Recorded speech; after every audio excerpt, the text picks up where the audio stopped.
Well, arriving via a barrel isn't the most dignified way to get from point A to point B. If anything, it's reminded me of the Trainwreck movie, Hobbit: Desolation of Smaug. Funnily enough, I liked the first movie in that trilogy, even if it added some stuff that didn't strictly need to be there, but the second and third were a bit too messy for my tastes. I know, Lord of the Rings has little to nothing to do with Final Fantasy. It just felt like something worth talking about, considering, well, there was a big silly sequence of the dwarves being swept through rapids while in barrels in that movie, and they tried to make it into a funny, action-packed part of the adventure. Unfortunately, it was the first sign that the Hobbit trilogy didn't have enough going for themselves to be amazing, so they were throwing in anything they could and tried to see what stuck there. Anyway, I can't help feeling a little surprised here. Between battles, it looks like the environment around us is underwater, but when we're fighting, it looks like we're fighting on a dry stone pier. I can get why the Pixel remaster in the original release would have this kind of visual discrepancy, but I'm pretty sure that the PSP version should have let us look like we're underwater all the time. It's a minor thing, it does nothing for the gameplay or story, but it's still something that kinda caught me off guard here.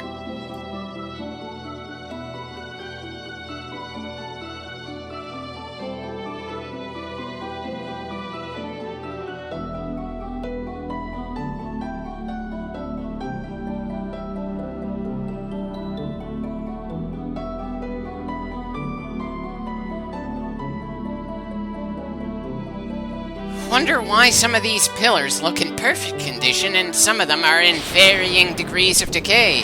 I'm pretty sure all of them are made of the same material and dealing with the same levels of erosion over the course of the past 200 years.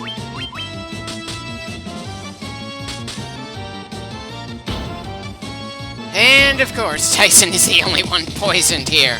From a sprite standpoint, I get why they couldn't have some kind of stingray here, but Sea Scorpion looks a bit ridiculous to read. They knew from the onset that they were going to have a water shrine. We saw Hydras earlier on in the game, and for some reason they had lava versions of the Hydra not far from where we saw those particular water serpents. We've seen sharks earlier, the Sangin lizard people. There are sprites that are better suited for ocean environments. It's one thing to recolor water animals to make them lava-based. Volcanoes aren't really known for having a lot of life in them.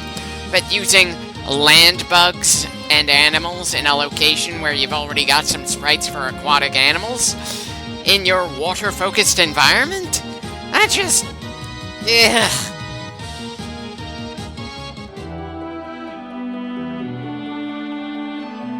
Okay, why am I going back now? Don't tell me I forgot something before I went down here and only just realized it. That would certainly be embarrassing.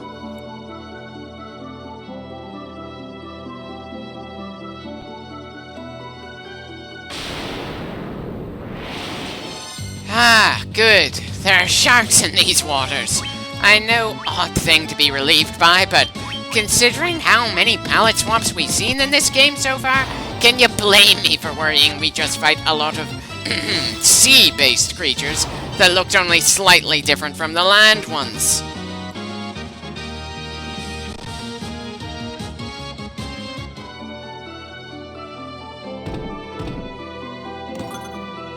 If anything, the experience from the fight just to get in here felt more worth it than the money in the chest. Funny how that works around here. Now, maybe I'm just not giving the in-game currency the respect it needs this far in. After all, those higher level spells are pretty expensive. Still, we do not run away from fights all that often, if at all. And the sheer number of fights means we've gotten a very solid percentage of our cash from the random encounters. So long as we keep fighting like that against the enemy, we should have little to no problem gathering enough money for all our remaining needs in this game. Now, excuse me for groaning that we're dealing with sea snakes, creatures that look barely any different from regular snakes on the surface.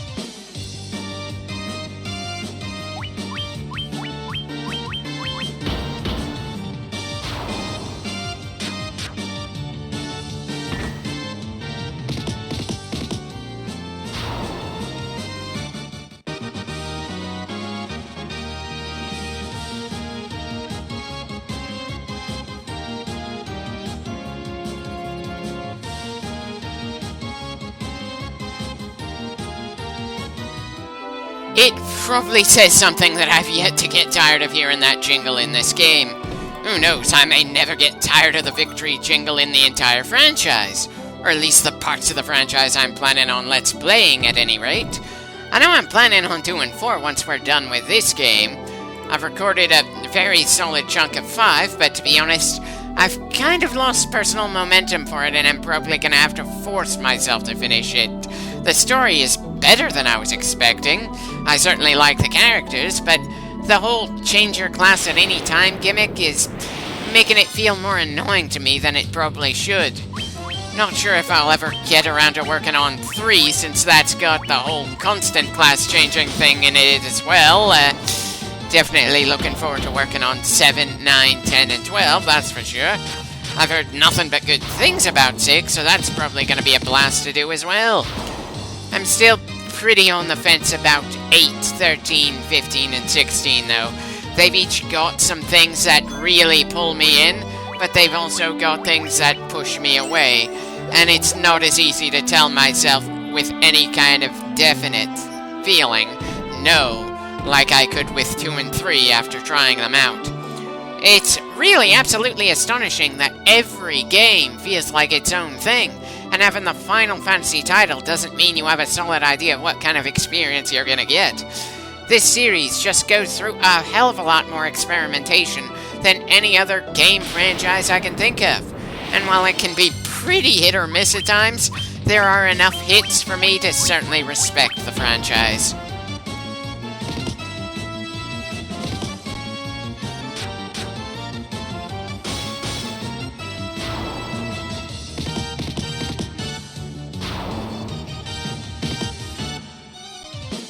Kind of wish the ghosts wore white instead of brown, though considering the shape of that hat, maybe it is a better idea that they avoided the color white. Hell, I'm pretty sure that the Mario series ran into a bit of trouble when they had the Grand Wizard of Bowser's Army wearing white magic robes of a similar style, since it made him look like a pretty infamous hate group here in the United States. Can't really blame Nintendo for making that particular screw-up, since they're a Japanese company. Keeping track of the uniform of a hate group in the United States when they're releasing things for over 150 nations might be asking for a bit too much.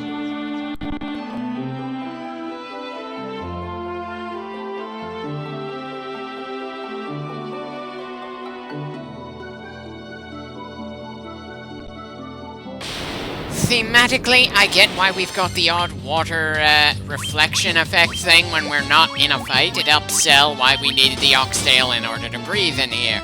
But it's a bit disorienting that the effects just moves from left to right at the same speed, no matter if we're moving to the left or right or if we're just standing still. As a side note, why did they give the supposed white shark the color purple down here? It can't be that the color white wouldn't look good. Morn has been wearing white for the entire game, and he looks good. Boromir has gained some white to go with his reds, and he looks good as well. Ah, well, I suppose it doesn't matter all that much. Now, let's deal with this group of monsters that are just palette swaps of ground-based creatures, all of which have the word sea in their name. Ugh.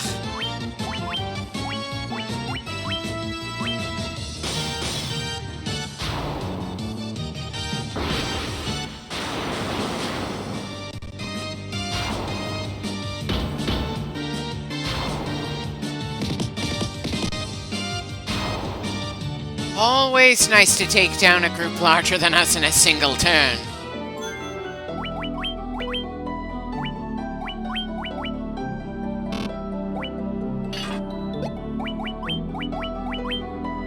Again, a little confused with myself that I'm checking if I somehow managed to outgrow the Ruby Amulet. It's like I'm convinced that Tyson is going to outgrow absolutely every bit of gear he could possibly equip in this game, and if that's even possible, I have the distinct feeling it happened long after whatever level I might be at when we finally get to the final boss. We're in our 30s right now, in about the mid-game, and I'm assuming we'll be somewhere within the 40s or 50s range by the end. That feels reasonable considering the pace we've been moving.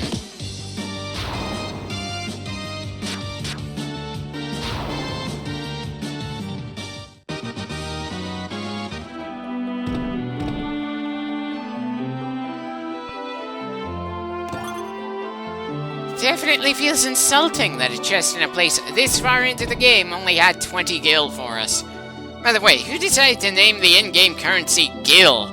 It makes it a bit awkward since we're currently underwater and probably breathing through artificial or magical gills at the moment. I guess they just didn't bother to change the word when they localized the game to English, since all the words are written in the game, not spoken. There's really no risk of someone getting confused between Gil the money and Gil the way a fish breathes in the water. Just one of many random thoughts I've had as we keep exploring the water shrine.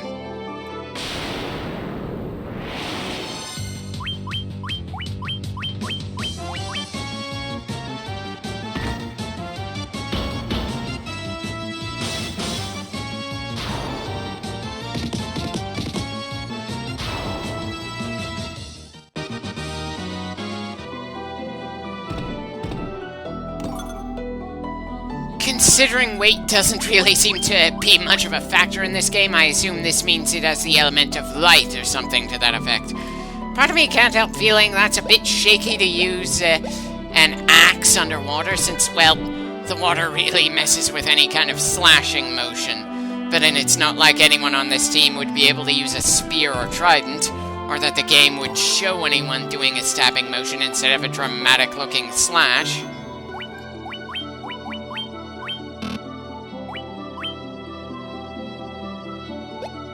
So that's two weapons we found so far that seem like downgrades compared to what we already got down here with.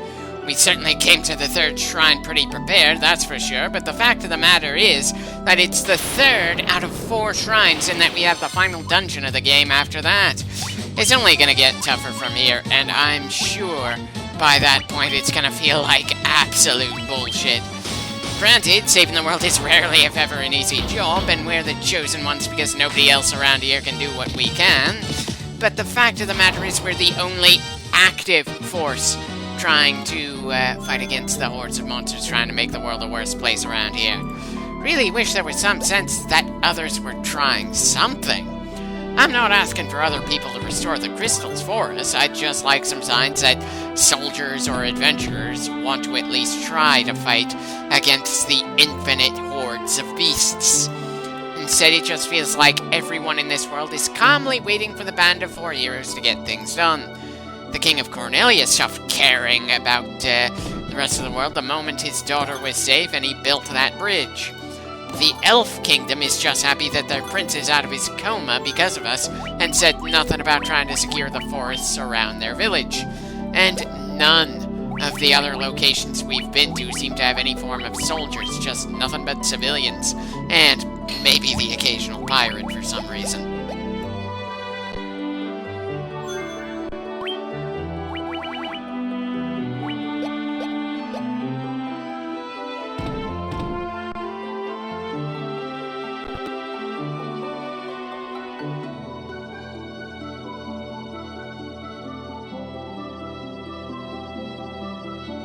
Okay, looks like I'm looking at the map carefully enough to know to skip over some rooms this time. I suppose that should result in less attrition.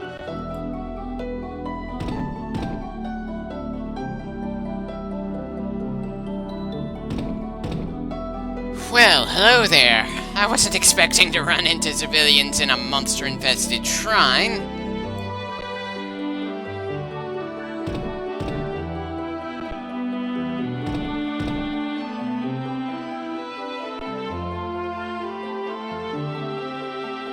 Oh, we're the Warriors of Light, a group of 4 people destined to save this world. I don't suppose any of your trips to the surface allowed you to hear anything about that not especially great prophecy that mentions us. It's not exactly something that comes up in casual conversations.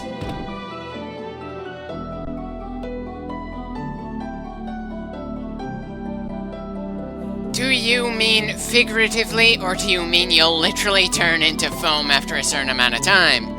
I'm far more familiar with surface-dwelling fantasy races than I am with the ones that live underwater, and it's not like I'm expecting to learn all that much about mermaids down here.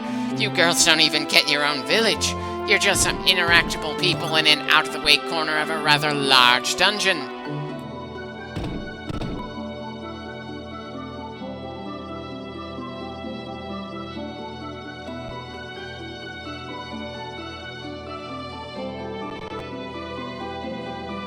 Part of me wants to complain that we shouldn't be blocked off from getting to point due to the ground being broken under us down here. We're already underwater, and we're currently in this game's equivalent of Atlantis. Is it just a case of our clothes being too damn heavy to swim in? I know that in terms of game mechanics, it's because they didn't want to have to come up with unique motion visuals and mechanics when this is the only underwater location in the game. But that raises the question of why they absolutely had to make the water shrine underwater if all we needed was essentially a key to get in here.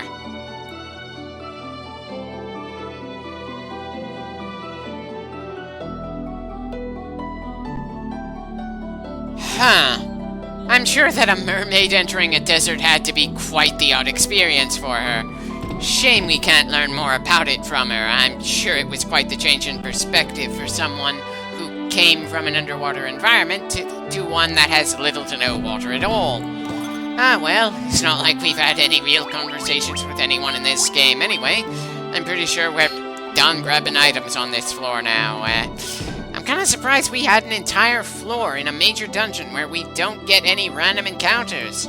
Especially considering how much of a pain in the ass it was to get to the fire shrine in that, volcano before this. The only safe place from random encounters were walking through lava lakes, which are another form of attrition. I somehow doubt this dungeon is going to pull anything like lava or the spikes from that quick ice dungeon. So despite how long we're going to be around here to get the job done, I'm not really all that worried about us running out of healing items before we get to the boss. Not unless the random encounters start throwing some absolutely obscene bullshit at us, or the encounter rate becomes downright insane on some of the other floors.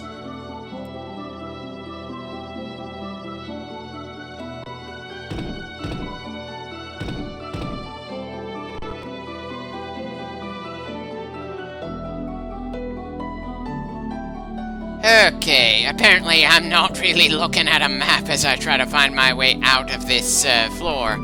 That's probably more my fault than the game, since it's not like we've had any random encounters here to throw me off on where we are right now.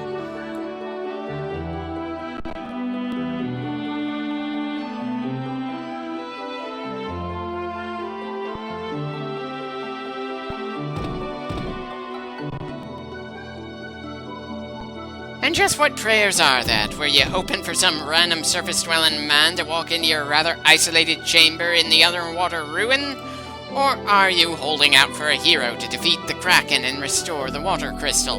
Because if it's the second, then your prayers have indeed been answered, and we'll get on to restoring this element to balance, pretty soon.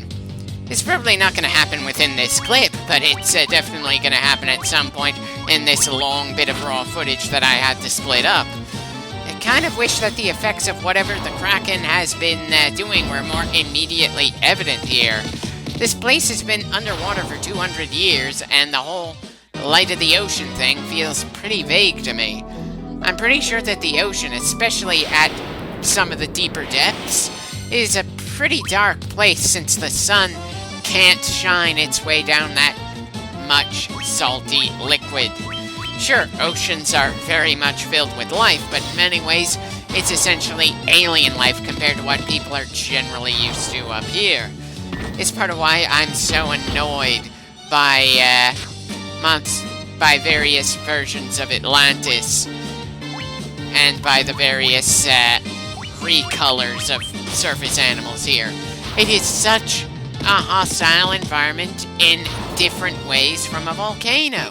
The people of the sea just always feel way too similar to the people on the surface, just with either a fascination for the surface for some odd reason, like Ariel from My Little Mermaid, or bigoted towards surface dwellers like a whole lot of fantasy elves.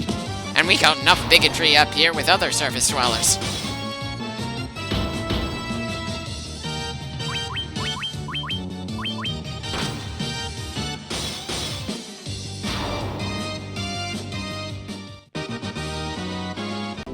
Yeah, definitely not getting the sense we're gonna run out of healing items before we get to the boss. Not that we've got any idea how far away the boss is from where we are right now.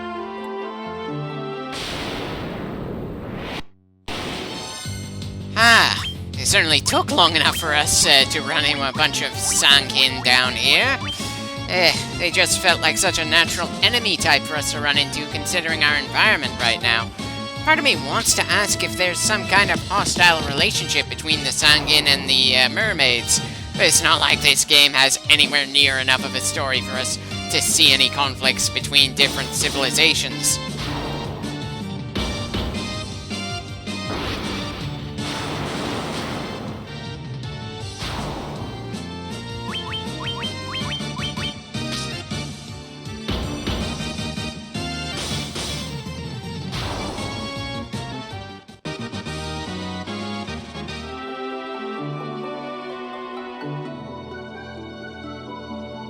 Okay, where am I even trying to go? It feels like I'm just having trouble figuring out the map right now. Anyway, time to fight against some more ghosts, which don't really have that much of a difference compared to ghosts above the water.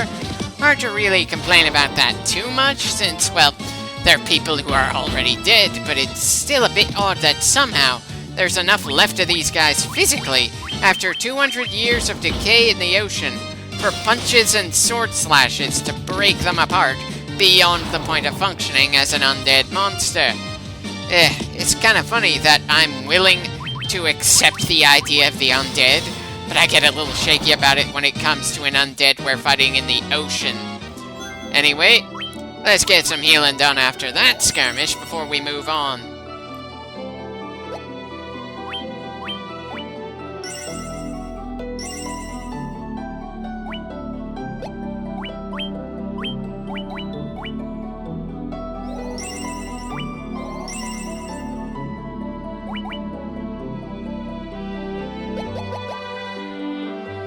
Maybe not the most efficient healing we've done, but hey, we've still got plenty of supplies to draw on.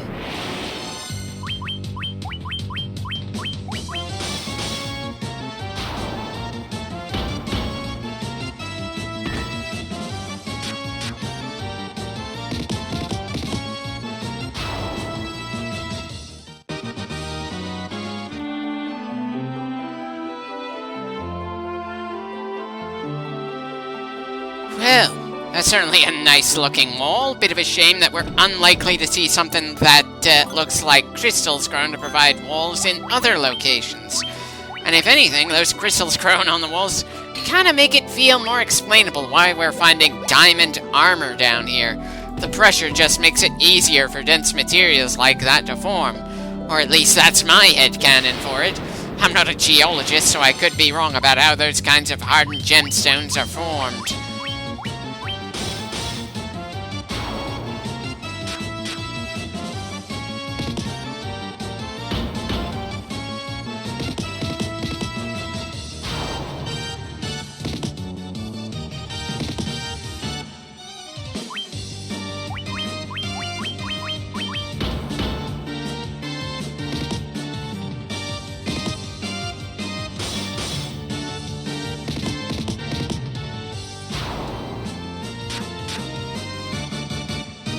Oh, don't tell me Tyson is gonna go down.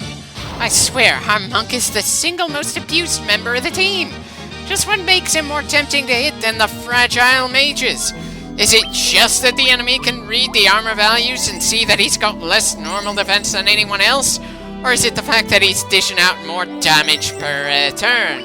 Because I don't think I've ever run into any issues like that in the runs where I have a thief instead of a monk on the team.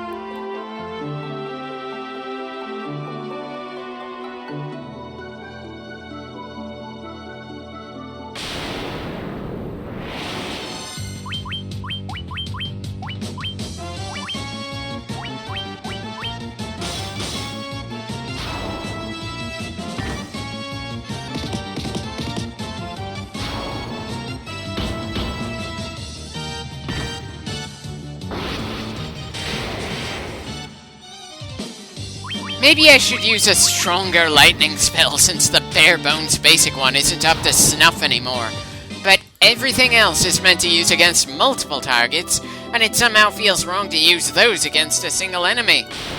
It's more of a personal mental block than a fault of the game. I will, however, blame the game for the annoying way they organize the spells, where there are blank spaces on our list when there are more spells in our proverbial book. It's kind of easy to forget we have higher level spells past some of those blank spaces. I know those blank spaces are for if we go back and buy some of the other spells at that level, but I chose not to. I should not be subtly punished for that. And it's also hard to give a damn when the first few levels of spells work for us for so long in this game.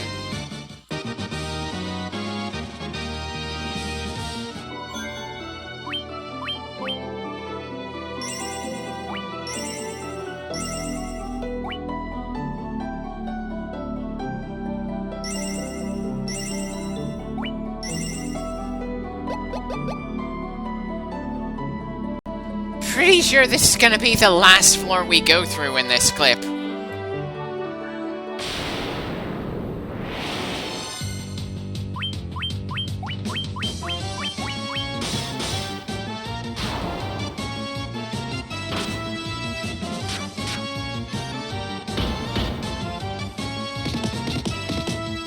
Yeah, Tyson punching a shark is just outright overkill. It's a damn good thing we don't have to worry about confusion as a status effect in this game. I think Boromir is the only member of the team who could take a punch from Tyson. I know the way turns are handled will change by the time I get to Final Fantasy IV and that confusion will start to be a thing, but I don't really remember if they changed things up in 2 or 3 before that.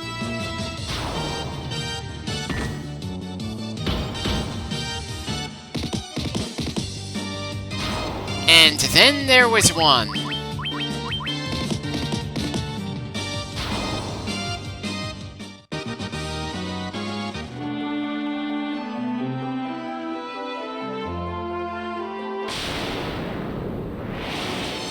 And look at that! Even more of them for us to deal with. Despite how nice to hear that victory jingle is, it's hard to feel much of a sense of accomplishment as we beat enemy after enemy. We just get in so many fights that they all blur together. And it's not like there's any chance in hell we're ever gonna deplete the number of monsters in a dungeon or in the overworld. They are absolutely infinite.